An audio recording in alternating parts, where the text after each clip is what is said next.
Good evening, everyone. It is Sunday night, which means it's the final words on the weekend's action. And of course, that meant a Saturday trip, an 8 p.m. kickoff down in the capital, facing Tottenham Hotspur. I didn't get back until 20 past 2 in the morning, would you believe? But it was well worth it to see a much better performance from Wolves. And of course, we would have taken home 3 points if it wasn't for an added time equaliser from Polina for Tottenham. We're going to be discussing all of that, where it leaves Wolves. Well, obviously we're going to be talking about the game, but also we need to reflect as well on the game against Everton in the week. And I've called tonight's show, hope you like the point. Hope you like the punt. The pun. Turning point. Is that point a turning point in Wolves season? We've got video contributors that have been sent in. We've got some great guests, and we've got a fantastic fundraiser that we want to tell you about as well, which is incredible.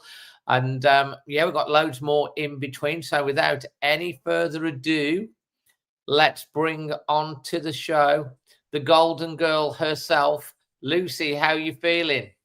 All good, Dave. All good. Evening, everybody. You've got a smile on your face today. I have. It was nice to watch us play football for a change. It's just lovely, especially after Tuesday as well. It was just special, wasn't it? It was just lovely to see. Yeah, it's a shame we didn't get the 3 points. We've been joined by the Lord himself and his boss, Amy. How you doing, guys? Jason? You won't hear much from me now. The gaffer's here, mate. I can't swear. I can't say anything bad. I can't say anything derogatory. I'll be like really positive and happy tonight. Just be your normal self, Jason. And Amy's making her debut because we're going to be talking about a fantastic fundraiser that she is doing a little bit later on in the show. But did you enjoy the weekend? What did you go? You watched the game, I take it. Yeah, I watched it last night. Amy went to bed. She had a big walk this morning as part of a charity walk training, which she's going to tell you all about in a minute. So yeah, I watched the match last night. Now I was pleasantly impressed, Dave. Good performance, which I'll obviously talk about in a minute. Just so disappointing, obviously. Sucker punch right at the end to draw as we did. Fantastic. Loads of people welcoming everyone, but also lots of welcome to Amy as well. And also joining us tonight, great to have him on. It is young Lewis, and I can assure you that Jason and Lewis, if you're watching this live, have not spoken before to coordinate with their colours tonight. They're both wearing the khaki colours. How you doing, Lewis? Hi, Dave. I'm good, thank you, and happy to be back on. I haven't been on for a while, but yeah, really You've been around the world travelling, mate. Yeah, it's been a busy time for the past few months for me. Where have you been? Dubai? Yeah, in the summer with in the autumn, sorry, in September with my family. I managed to go to a couple of other places as well, but it's just been always either on the Sunday nights when you know after a Saturday game, or if we played on a Sunday and it's been on the Monday night. It's been a really busy schedule. It's fantastic. Well, it's good to have you on tonight. We're going to be unpacking it all. First of all, as usual, before I get started, I do want to say a massive big thank you to the local company Creation Wolf, who support the channel so well. They power the digital industries and latest, most advanced digital solutions. If you've got a brand or a business, they will take your online presence and digital capability to the next level. You can find them on creationwolf.com. The link is in the description below. As I say, the local company, Wolverhampton-based company, great people. And I know there's a few businesses that are already, being helped by them. So look, before we get into discussing, let's hear a couple of video contributors to set the tone for this evening. First of all, let's hear from Noah over in the US of A. Friends, Spurs won Wolves won at the Tottenham Hotspur Stadium. Unfortunately, I was not able to watch this match, so I'm only really going to say a few things. I'm only going off of what I've heard from people.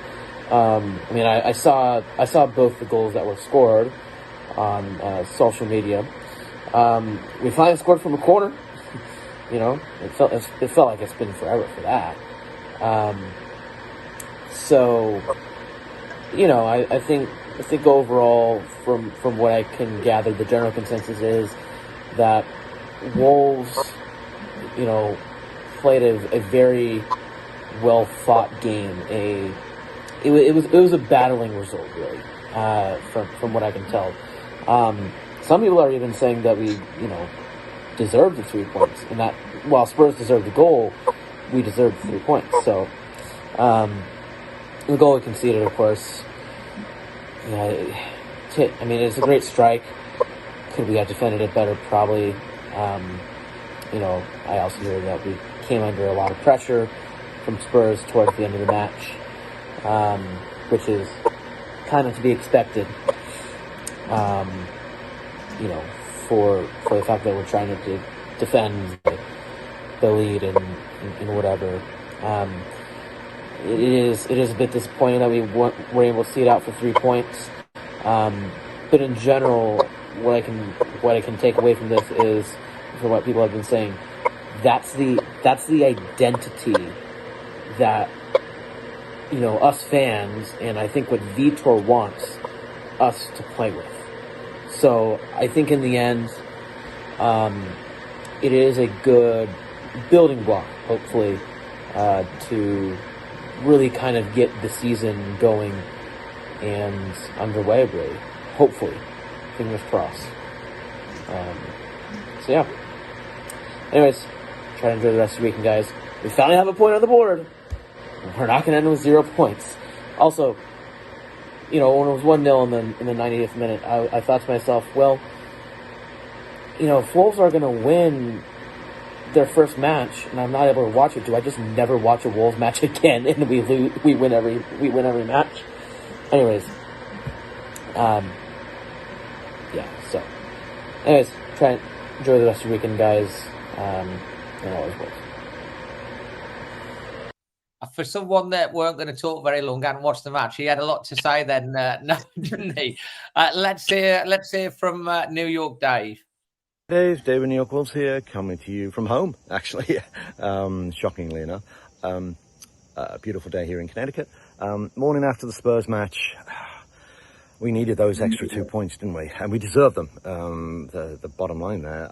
So to have those 2 points robbed at the end was really gutting. I mean, Polina, nice finish. You can't take that away from him, but should he have been closed down a little quicker? Yeah, probably. But, you know, I think... I mean, don't get me wrong, I would rather have a crap performance with 3 points than a good performance in one or none, let's be honest. But over the course of a season, let's be honest, performances are what are going to get us out of this mess, right? And that's now 2 solid performances in a row. You know, when you look at it, it was always going to take us time to gel this season. We got a lot of new players, especially in going forward. But this squad is what Vitor wanted, right? He's got his recruitment team and he's been saying who to get, who not to get. So it's on him to make this work. You know, we can blame Fosun all we like.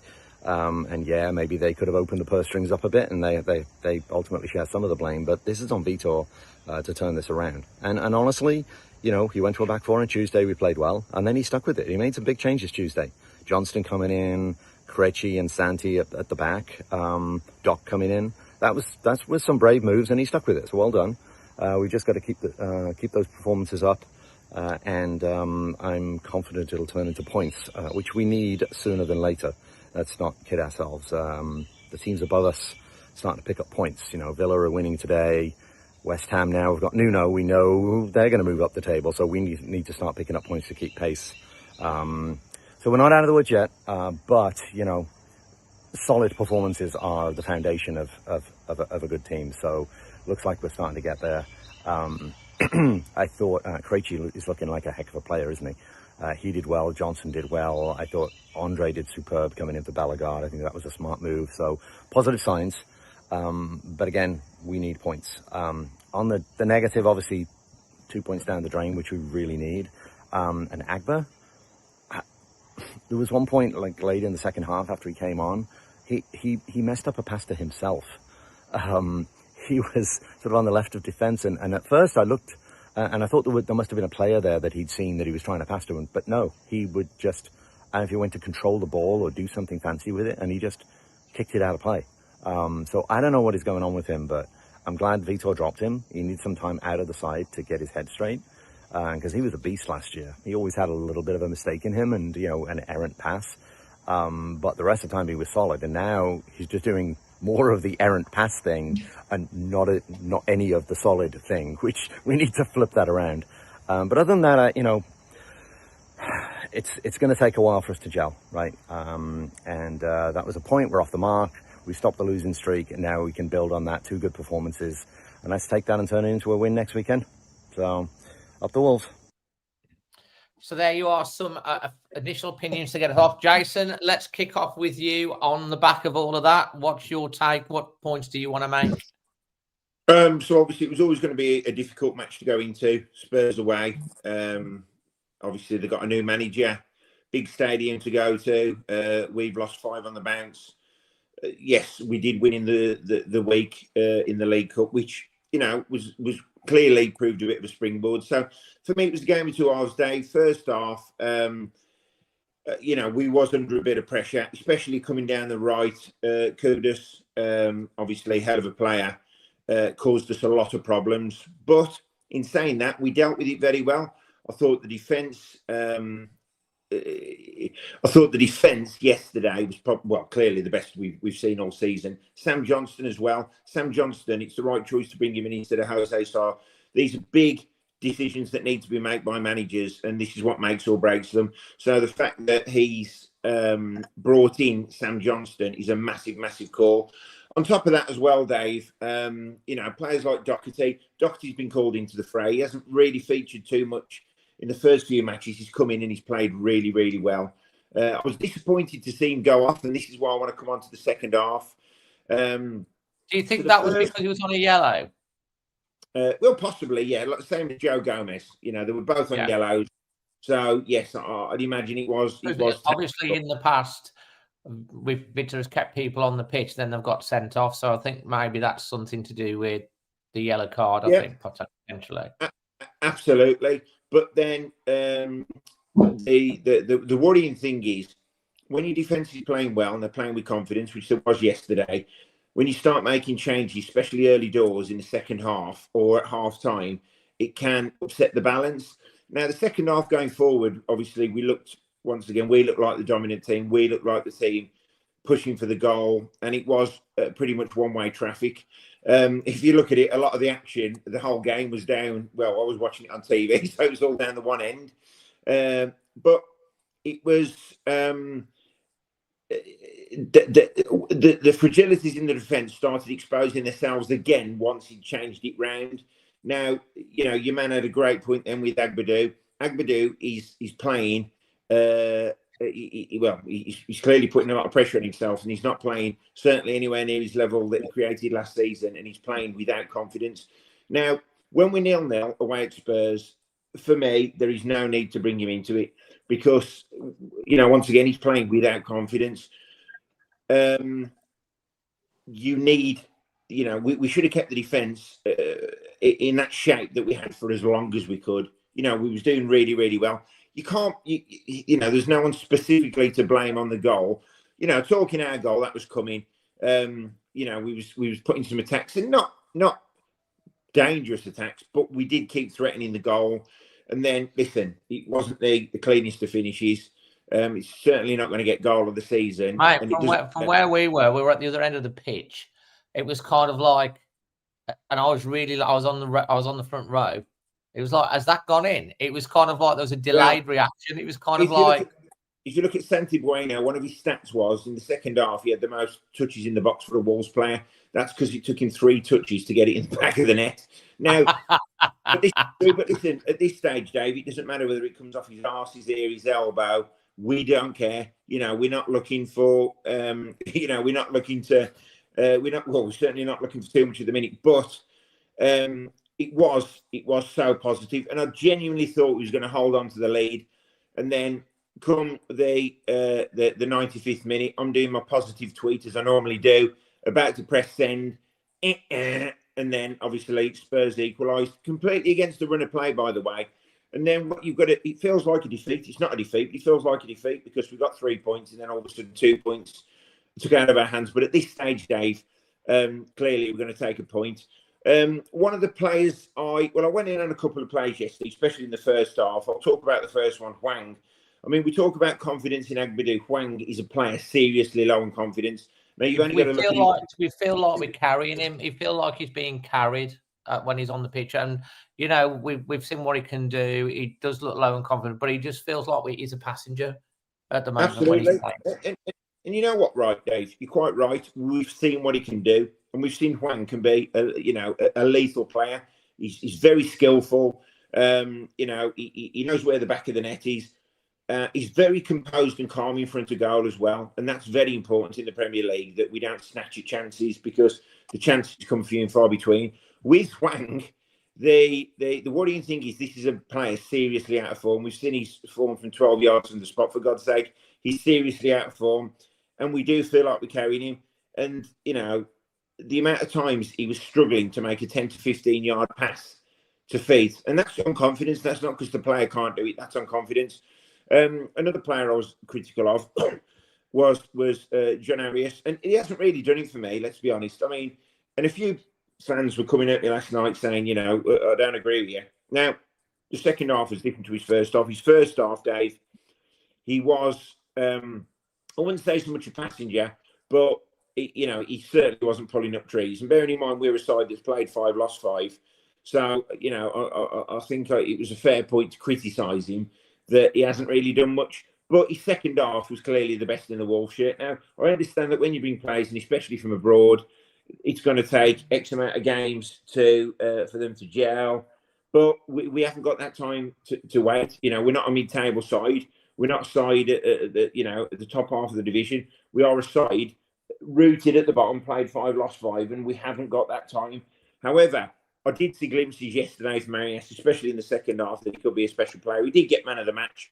Personally, I wouldn't have given him man of the match. I wouldn't have gone that far, but it clearly was his best performance. The positive is, although it does feel like a defeat, although we've walked away with a point when it technically should have been 3, we was playing with confidence. That was certainly our best performance this season, 100%.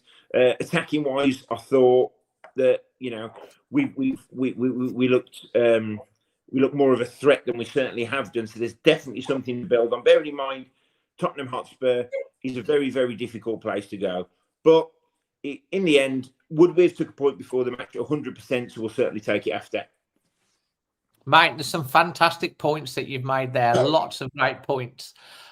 Lewis, I'm going to come into you, and then I'll come to you, Lucy. And then once we've gone round there, before we get to the man of the matches and stuff, we're going to bring in Amy just to talk about her fundraiser as well for everyone to hopefully support, because you wait till you what she's got to say and what it's for, and it's been 18 months in the planning. Lewis, you've heard the video contributions. Jason made a lot of good points there. What's your response to those, and what points would you like to make?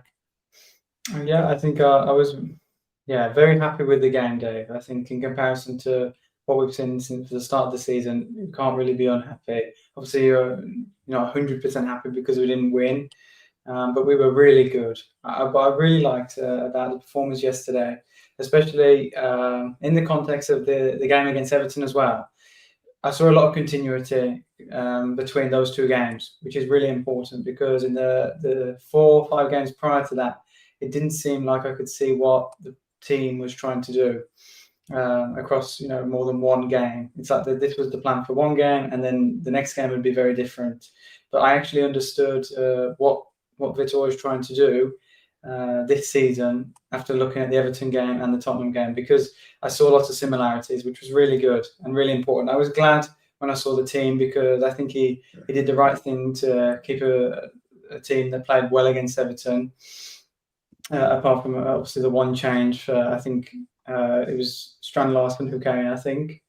or no, sorry, Gomez came in for Bellegarde. That was it. So yeah, I was really happy with that.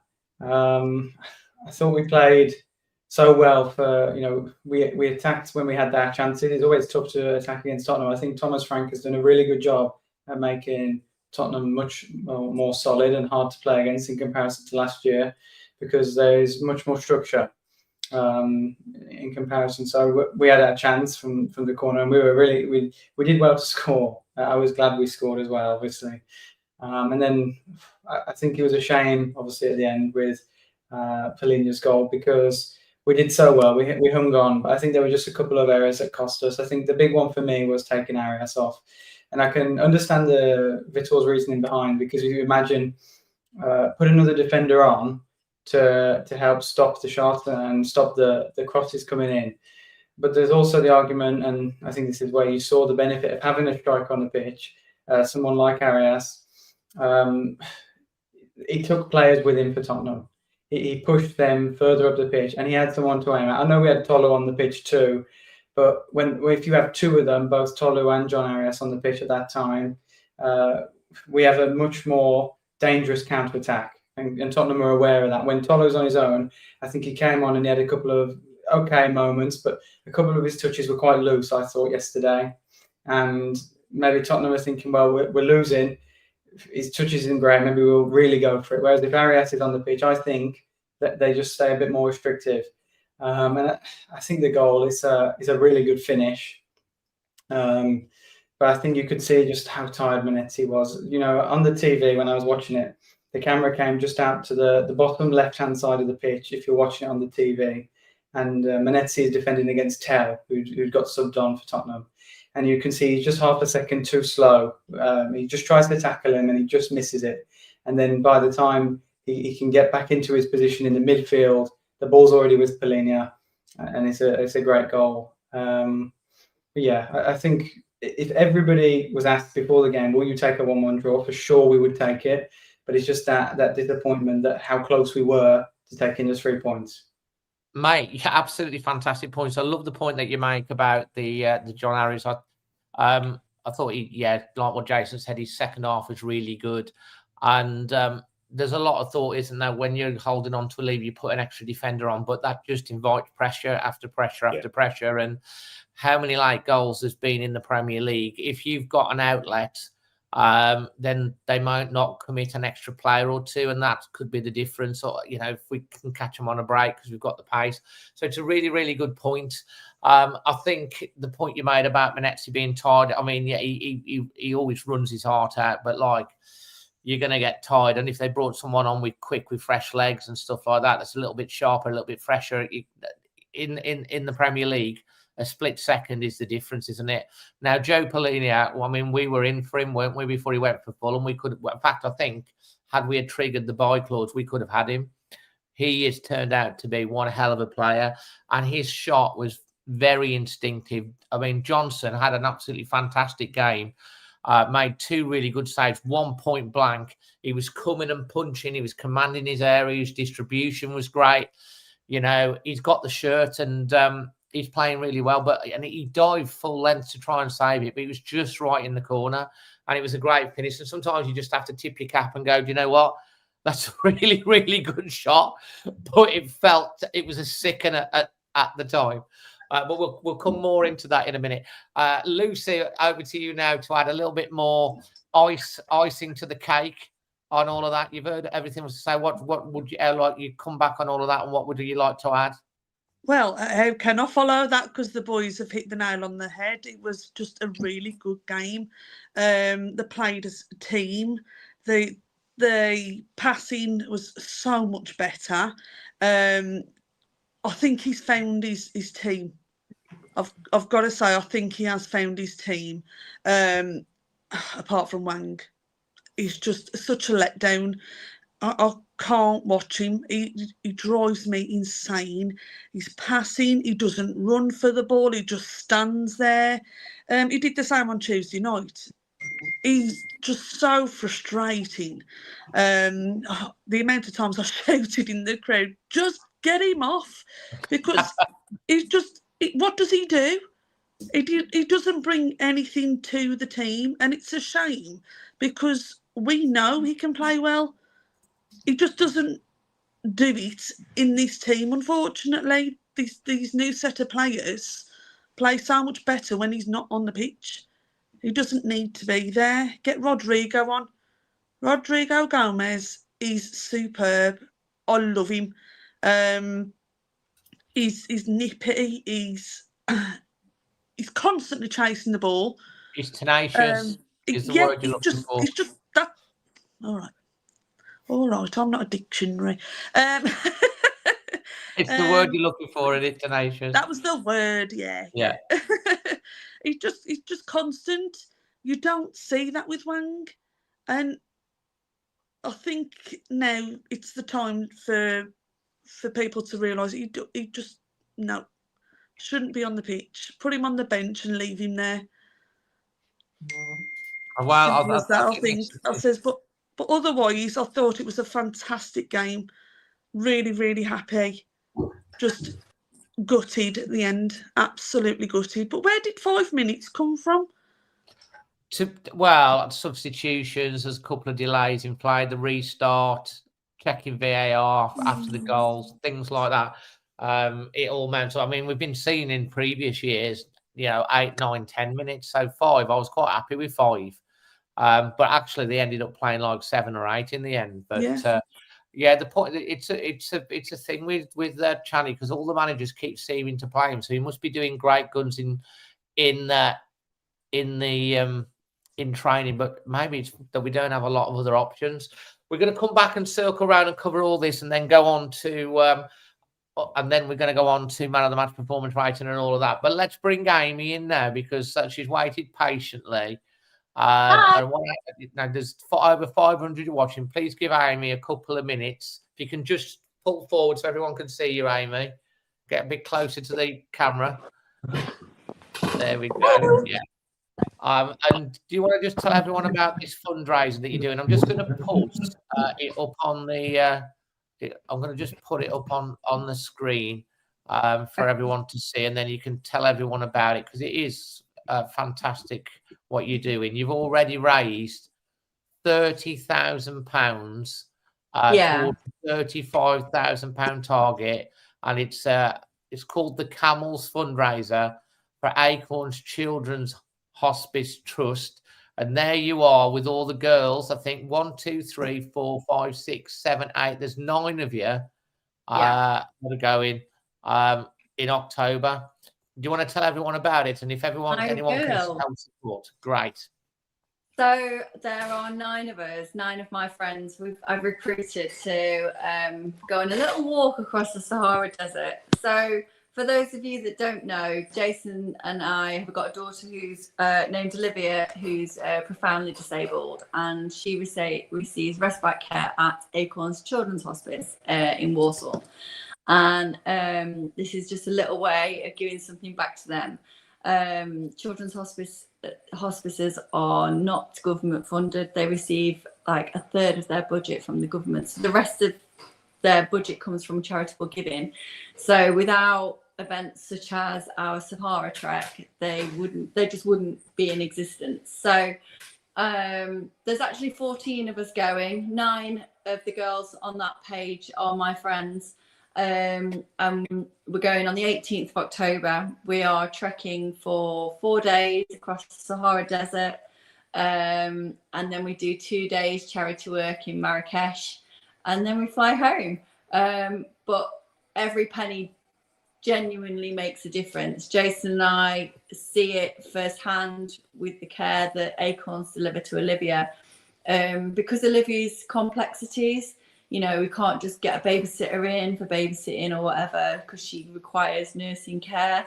So the care that we receive from Acorns is, it's priceless, really, isn't it? Oh, absolutely. So this is just a little bit that we're trying to give back, and it's for an amazing cause, and it's local. They've got 3 hospices in the West Midlands, Worcester, Birmingham and Walsall. So they're supporting local families, They provide respite care, such as what they do for Olivia, but they also provide end-of-life care for children and their families.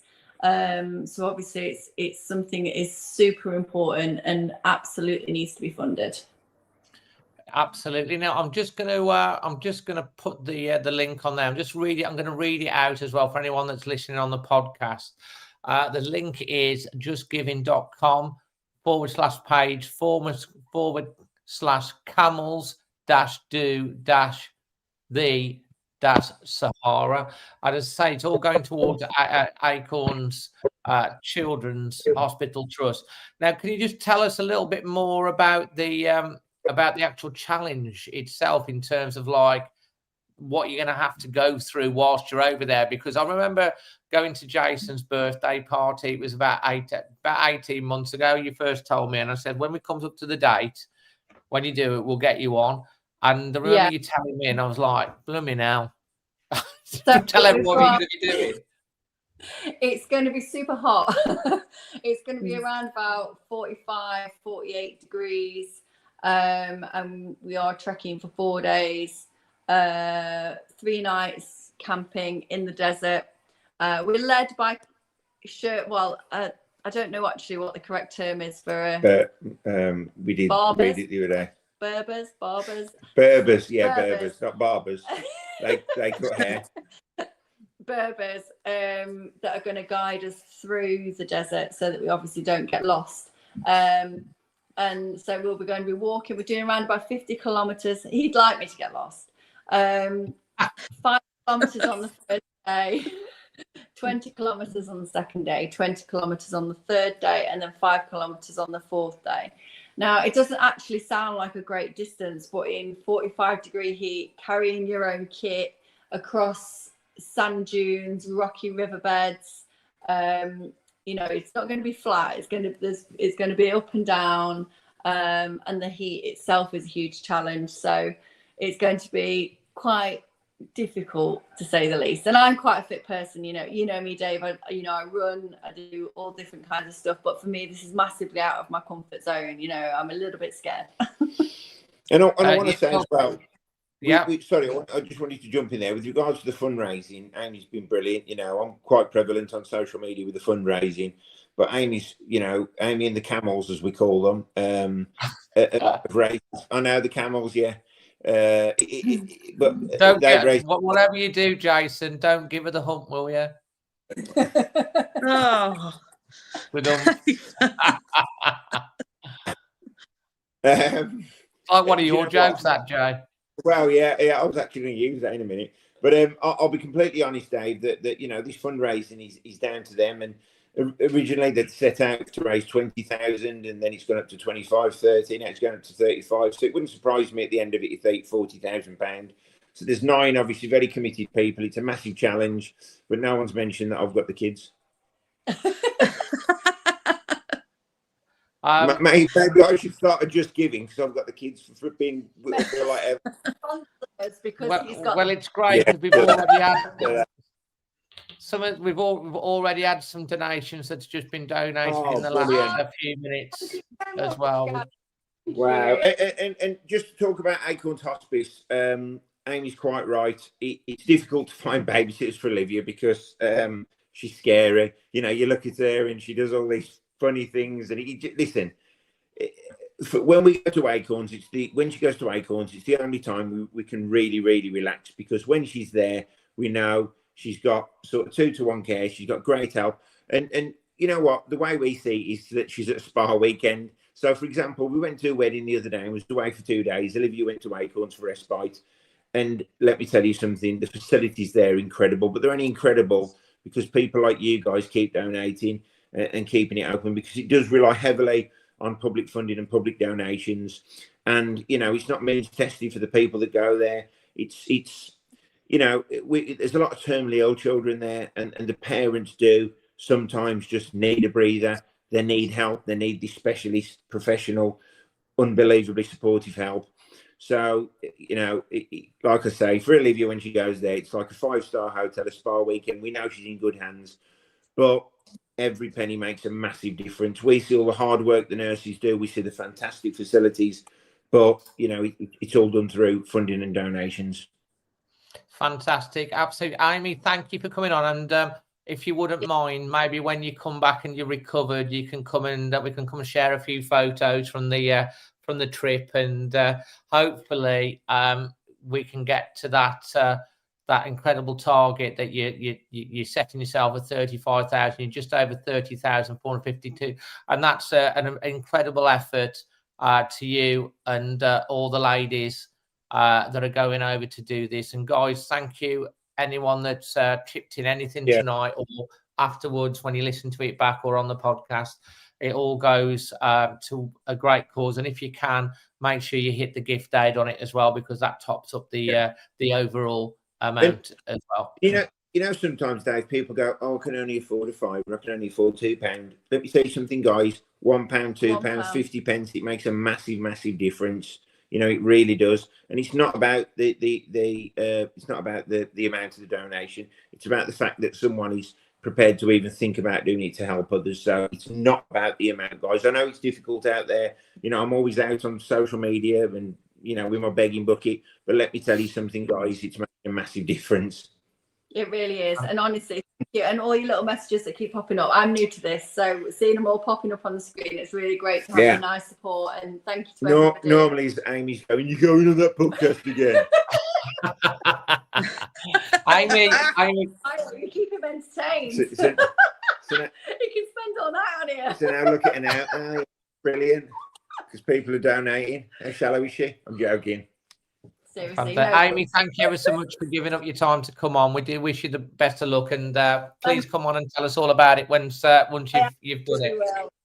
Thank you. Good guys. luck, Amy. Good luck. Yeah, And ladies, fantastic. She's going to go and walk up the stairs 40 times now to like 12 miles today. Oh, they've done 12 miles today. Anyway, bye guys. Thank you so much. See you. No worries at all. Lewis, back to you, back onto the game. What's your man of the match, your performance rated, and any moment that put a smile on your face from the weekend? Yeah, I was really impressed with a few players there. It's a tough decision for me for man of the match. I think it was, wasn't it? Tough, because there's a lot in contention. No one, which is good because it shows it's more of a team performance. Yeah, exactly. I think Johnson played really well. I think some of his positioning, the way he commanded his box was really impressive to me. There was one chance in the first half when the ball had been crossed on the right, and I think his positioning was fantastic. The ball ended up going out, but if his positioning hadn't been as good, it could easily have gone in. So I think Johnson really deserves a lot of credit for his performance yesterday. I thought Andre played really well. He impressed me a lot. He can be a fantastic player. I don't think we've always seen it this season because of a few reasons, but I think it looks like that's the best position for him. With maybe a back four and with a couple of midfielders in front of him. I thought he was really good. I thought Jackson Tatua played really well when he came on off the bench. I thought he did a really good game. It's a tough one for man of the match, though, Dave. No, it really is. It is a tough one. I went for Andre in the end overall, but like Santiago Bueno had a brilliant game. Johnson had a great game. I love Ladislav Krejci. He's watching him really up close yesterday. He's so composed on the ball, and when he was around, and like the difference between him and when I got to see Agbadou when he came on. Agbadou just seems to overplay sometimes. I mean, he kicked the ball out for a throw into at one point right in front of us, and I'm just like, sometimes just clear the ball because it just get rid of it. Don't, because he's been doing this fancy stuff and getting caught over and over again. Sometimes you just got to go back to the basics. But come on, you got to go for something. I'm going to go with Krejci, Dave. I think he was really good. What I really like about Krejci is he can play really well. He can play the ball well. He is physical as well. I think that's a really important blend for the defender. I think without him, we can't play forward at the back. We don't have enough. And he allows us to play the way we played against Everton and yesterday. So I'm going to go Krejci. Fantastic. Have you given your performance rating? I think it was probably maybe a 7.5. Yeah. I don't think if we'd won, it would only be that 0.5 more. Even though we didn't get all 3 points, I was still really impressed with the performance, Dave. Yeah, no, absolutely. Lucy, who are you going to go for your man of the match? Again, like you've both said, so difficult because they all played the socks off. Absolutely fantastic performances from each and every one of them, apart from a certain one. Who you've already mentioned. Yeah, I'm not going to say it again. But now I think it's Santi Bueno, because he just does not. It doesn't. Let me start that again. He didn't stop yesterday. He was fantastic, absolutely brilliant. He was very reliable yesterday, and that's what you need. He was good on Tuesday as well. Yeah, he was really good on Tuesday. Really, really good on Tuesday. I was so impressed with him. It's like he's fighting for his time on the pitch, and good for him because it's working. Fantastic. And I'm going to give it an 8, I think. I was so impressed. I was really impressed. Yeah, an 8. Jason, same to you. There was actually quite a few to choose from yesterday, and I've just wrote a few down. I know he only featured in the first half, but I thought Doherty played really well, and he's a player that really doesn't get many plaudits. Mr. Reliable, Mr. Consistent. He's a bit of a big part player. And what was great yesterday was the fact that, and this will be my moment of the match, Doherty eating the bar against Spurs, purely because when he was at Spurs, he did get a bit of grief off their fans as well, and it completely unjustified. But so it would have been nice to see him score against them. So my moment of the match was Doc hitting the bar, albeit people said he could have put his laces through, he kept it low. But listen, he's a good player, Docky's, but we all know he's getting on a bit. But you look at some of the players yesterday. Andre didn't really put a foot wrong for me. Looked so composed in possession on the ball. Yes, there's been a few games this season where he's looked a bit sloppy in possession, but he seemed back to his sort of best yesterday. Another player, another Bueno, who once again sometimes falls short with the plaudits, is Hugo Bueno. Yeah. I've got to say, he played really well yesterday. We understand he's not right. Oh no! Obviously, someone's pulled the plug on Jason because he's being positive. That's probably Amy. He done his job brilliantly down the wing, and arguably Bueno is probably a better defender than Aït-Nouri, but we all know how good Aït-Nouri was and how good he was going forward. But so for me, Bueno is another player. So you look at the two on Hugo Bueno as well. At the crowd, he was coming over and doing all this. Yeah. He was like so motivated. I'm so glad to see him holding it, really embracing the club and getting his chance. And this is the thing, Dave. You look at some of Rodrigo Gomez. He's struggling to get in the team at the minute as a starter. So he just shows the quality we've actually got in the squad. And it's not. We haven't really seen it until yesterday, when a few players come out the shell and played, and then the players firing up the fans. We can't do that when we're 2-0, 3-0 down at home, but obviously we can do it when we fought yesterday like we did. These guys, the two men of the matches, Santiago Bueno, I thought was very, very impressive. And yes, he got the goal, but even without the goal, it was still a great performance. And Krejci, however you pronounce it, you know what? There's a hell of a player there. So comfortable on the ball, good with both feet. He's the real deal, mate. Absolutely. And do you know what? The argument can be with players like Arias, and we've said, they're not taken to the Premier League quickly, and, it takes some time to step up. And there's a player there who looks almost, ready-made for the Premier League. He's come in and he's put some great performances in. And this is why, Agbadou shouldn't be rushed back into the team. Agbadou's got to fight his way back into the team. Agbadou has got to show us the quality he did last season. Agbadou's got to stop making mistakes.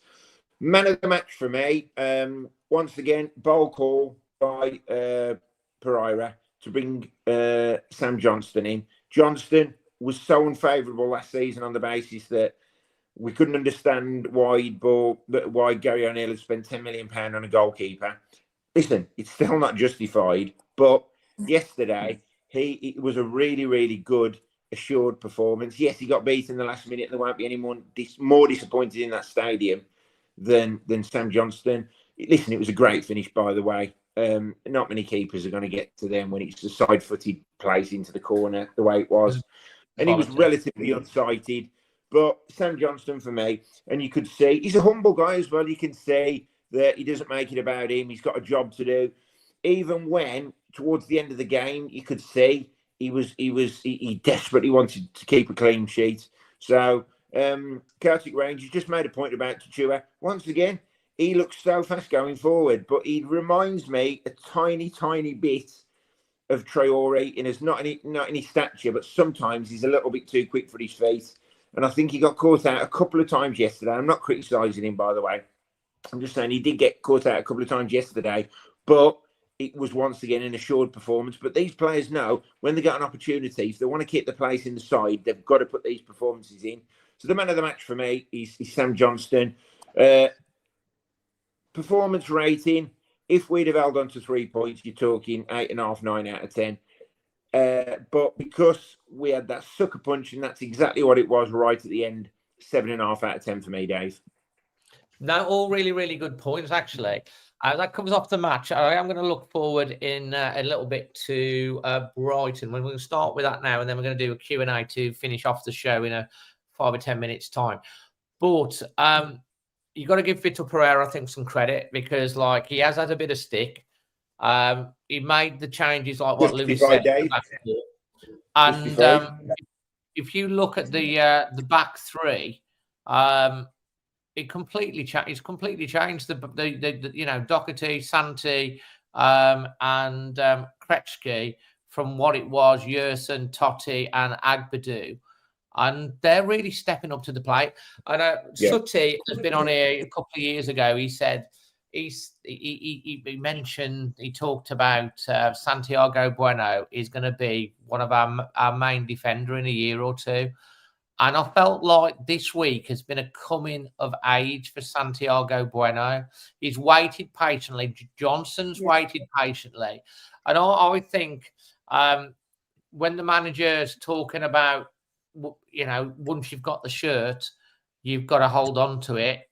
And then if he drops that player like Johnson, if it had dropped Johnson, because he did nothing wrong against West Ham in the Carabao, he did nothing really wrong against Newcastle away.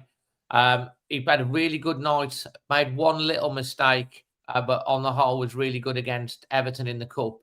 And he deserved to keep his shirt, and he kept it. And he sent a message, I think, to the rest of the team that your spot, if you want to be in this team, you gotta step up to start being like Premier League level.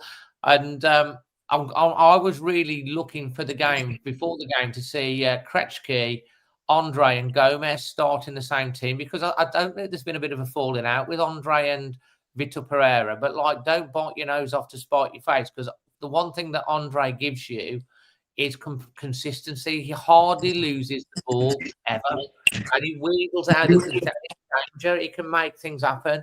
So it was really good to see all of those. He did make changes. I thought most of the changes paid off. I tend to agree with Lewis about the John Arias point that he made, because I think I remember Nuno doing something similar in the FA Cup semi-final against Watford, where he took off Neves and all the creative players, and we just drew on, and then we got the Wolves' way, and then we get thinking. And I think if you've got an outlet, it does make them a little bit fearful that you're going to get caught on the break. So, I think that was a fair point for Lewis to make. But he's learning a lot about his players, Vitor Pereira. Nuno's gone to West Ham now, so that can be put to bed. We know that he's going to go in there and probably do a really good job. We're on 1 point. We're off the mark. Brighton, our bogey team next week. Lewis, do all of those starting lineup keep their place? And what's your score prediction? I would change the lineup slightly. I think Wang should start on the bench. Yeah, good point. I think we all agree with that one. We have two really quality players who could come in. Well, maybe three if you think Bellegarde can play out there. Maybe Bellegarde or Fer Lopez or Rodrigo Gomez. That'd be my choice, Rodrigo Gomez. Yeah. He chases back Rodrigo Gomez as well when he loses the ball. He chases back. Yeah, but as positive as it is, and I thought Tottenham would be tough, and it was. I think Brighton will be tougher than Tottenham was. I think Brighton are a really good team. I don't want to be negative. I hope we can go there and get a result. Obviously, they're coming to Molineux on Sunday. I hope we can play them and fight with the same level that we did yesterday. But I think Brighton is such a tricky team to play. I think their manager is so tactically strong. It can be difficult. Sometimes you can catch them out because of that. Maybe they're trying to overcomplicate it. But the way they play, it's so difficult to track, I think. I said earlier that Thomas Frank gave Tottenham a lot of structure, and that can be good. But I don't like Brighton playing them. I think they're too strong for us, I think. I'd like us to score for sure, but I think it's going to be 2-1 Brighton. Okay. So that's just burst all our joy bubble. Lucy, to you, your thoughts ahead of Brighton. What change would you make? What's your score prediction? Get Rodders on. Get Rodrigo on for Wang.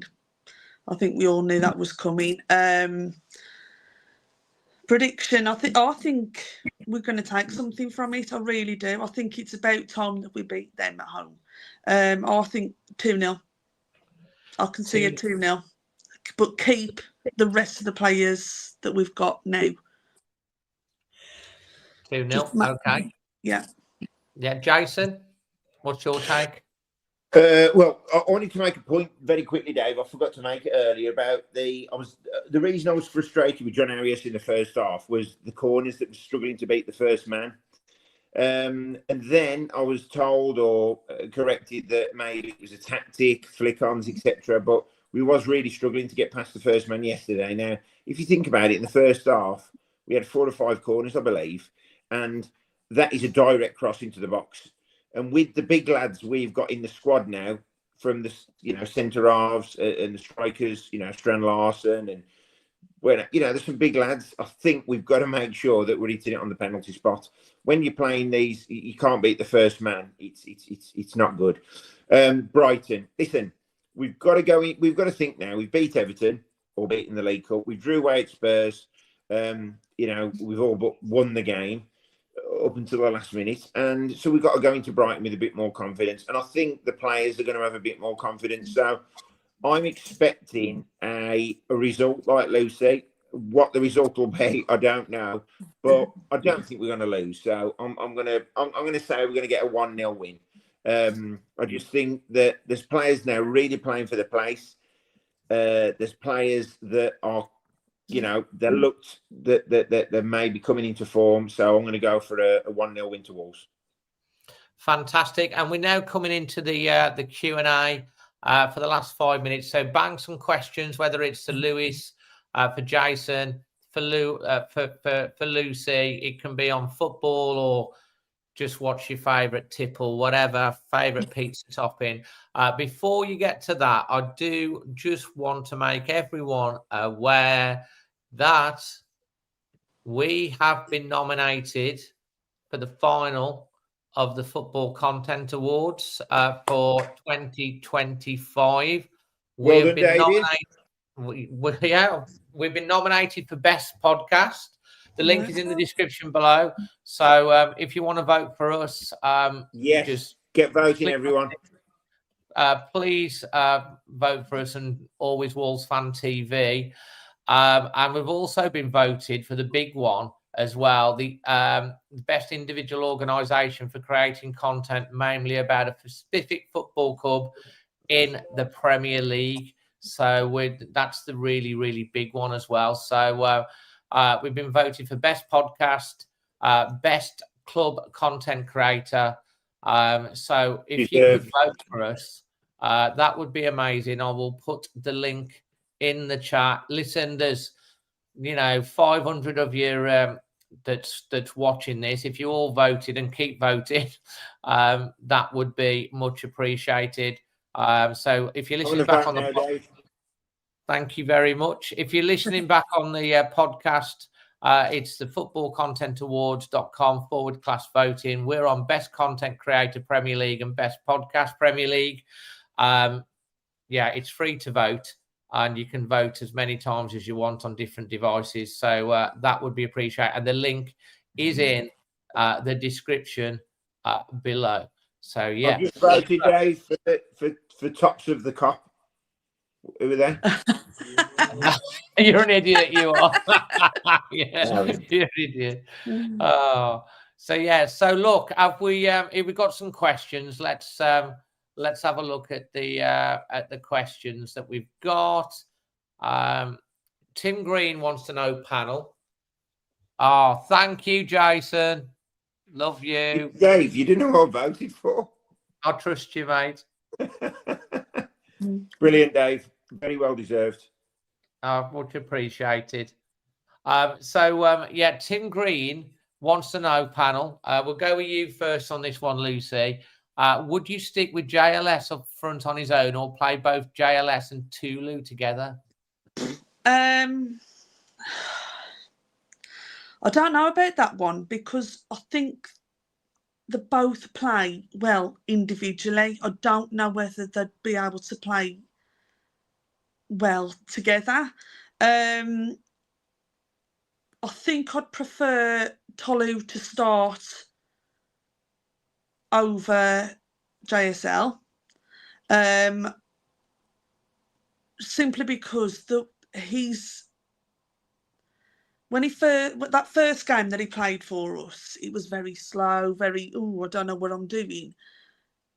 The Everton game, he proved himself. He was on it.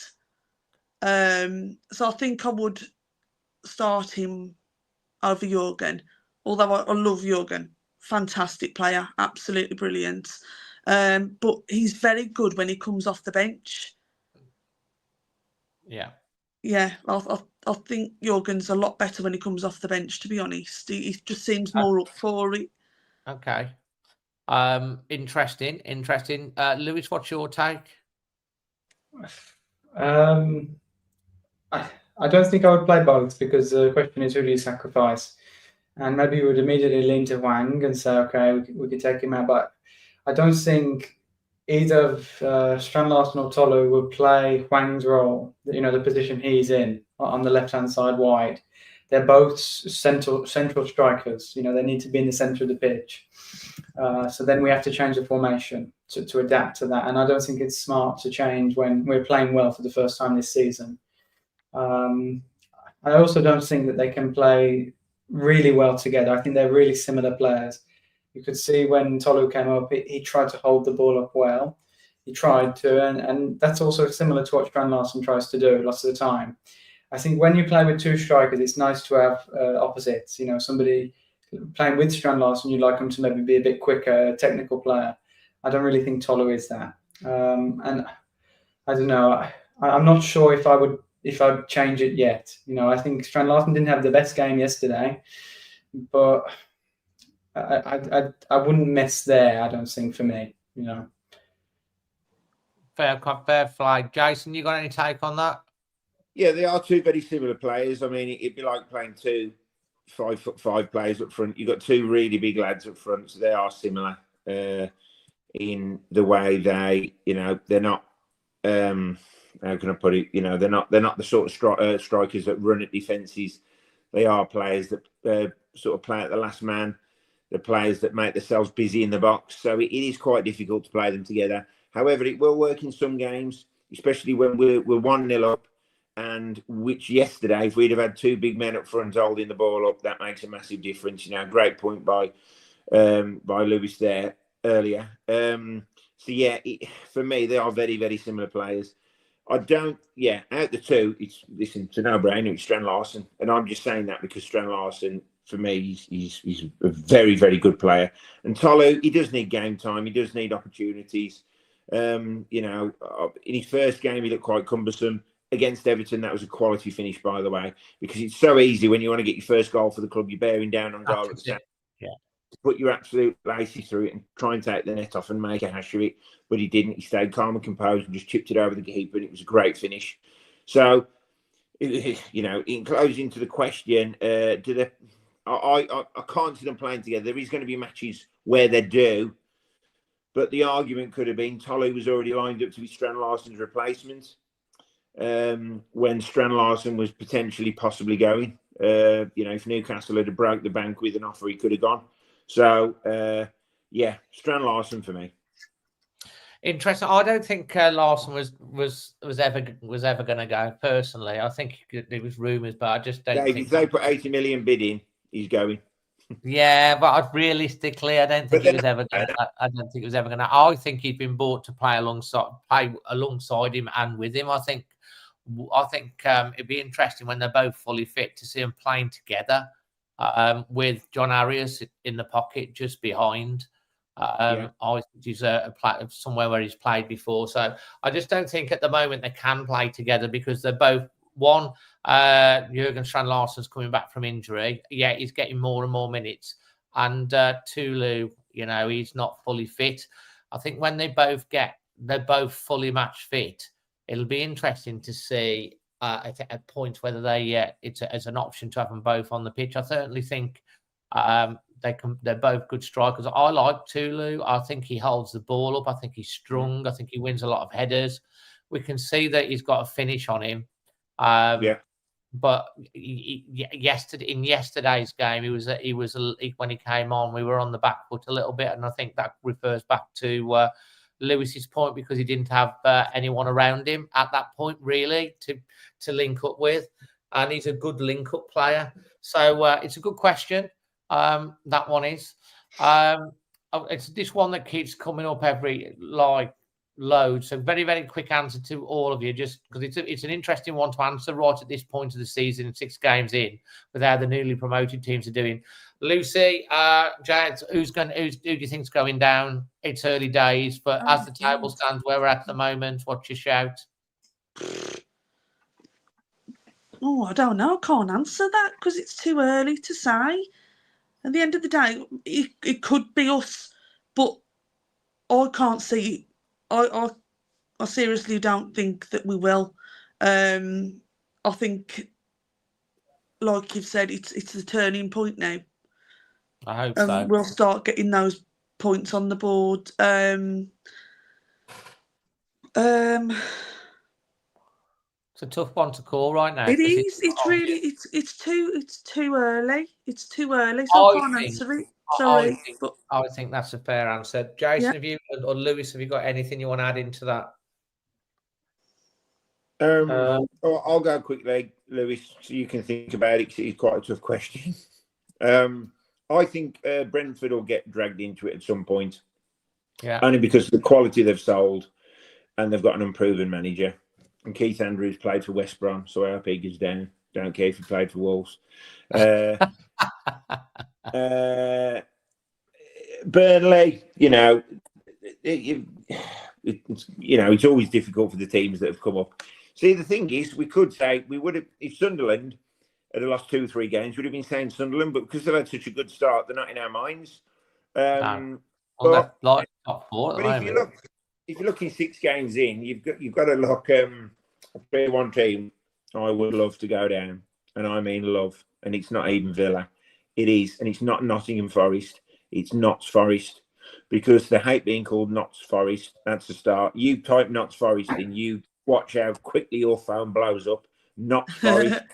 What they have done to Nuno, he's got him into Europe for the first time ever, and then they've brought flipping Ange Flapper Postecoglou, mate. Looks at him. Have you seen his interviews? Can't even lift his head up. He doesn't look at the camera, no. And I think they've played 5 or 6 games under him and haven't won one. And they've got rid of Nuno.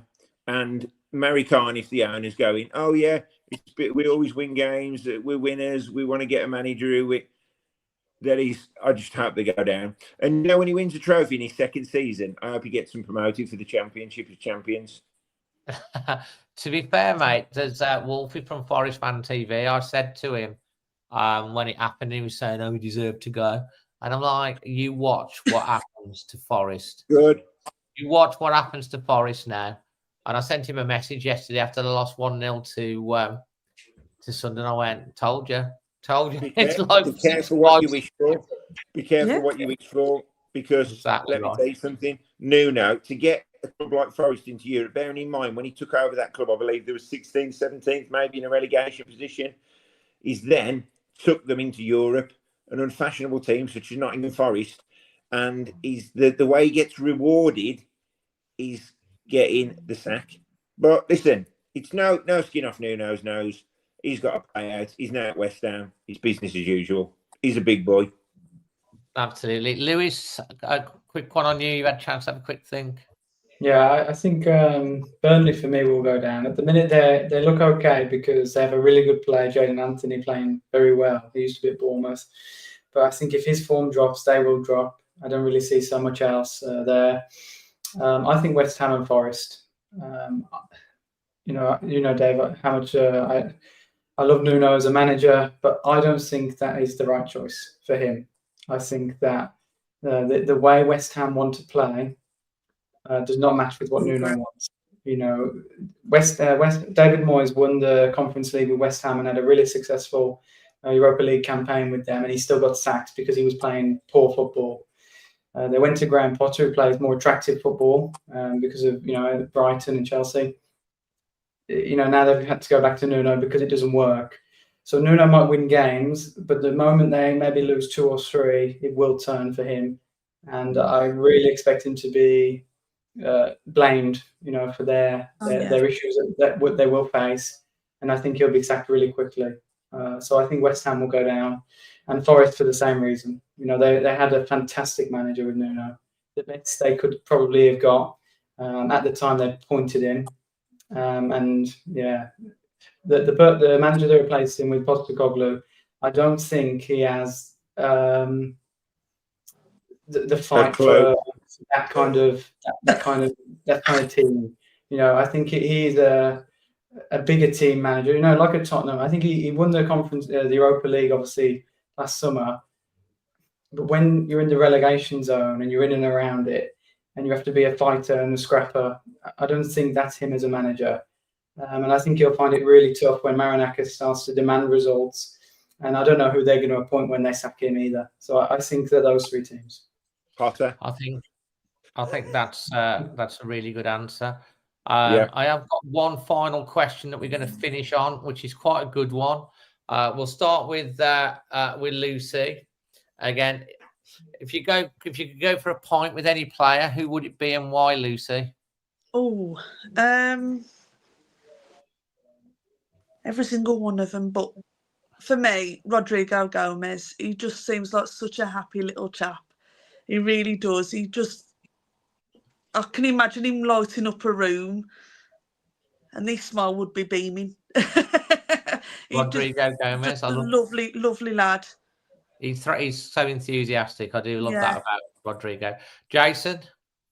I'll go with Matt Doherty purely because it's just an interesting story to be signed from, the league in Ireland as he was under McCarthy, playing to so many managers, promotions, relegations, double dip relegations, international football, playing abroad, playing for Spurs, big money moves back to Wolves.